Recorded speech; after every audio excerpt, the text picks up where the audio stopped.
एक बार बाप और बेटे ने एक गधा खरीदा और वह उसे लेकर चल दिए। बाप ने बेटे को गधे पर बिठा दिया और अपना पैदल चलने लगा।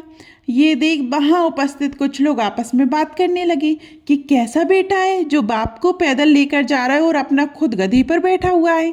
ये सुनकर बेटा गधे से उतर गया और पिताजी को गधे पर बिठा दिया और चलने लगा। कुछ दूरी चलने के बाद फिर कुछ लोग मिले जो कहने लगे कैसा बाप है जो स्वयं गधे पर बैठा हुआ है और बेटे को पैदल लेकर जा रहा है। ये सुनकर बाप बेटे दोनों ही उस गधे पर बैठ गए और आगे बढ़े।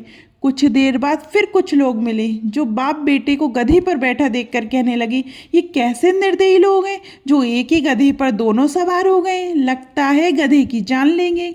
ये सुनकर बाप बेटे दोनों ही गधे से उतर गए और गधे को कंधे पर टांग लिया और चलने लगे।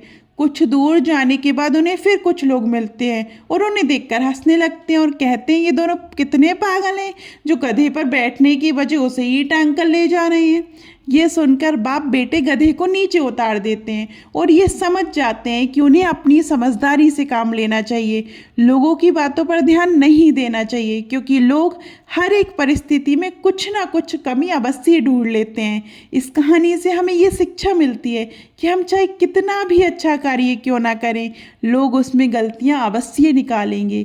लोगों का काम ही यही है, अतः हमें इनकी बातों को नज़रअंदाज करके जीवन के कर्तव्य पथ पर अपने विवेक से निरंतर आगे बढ़ते रहना चाहिए।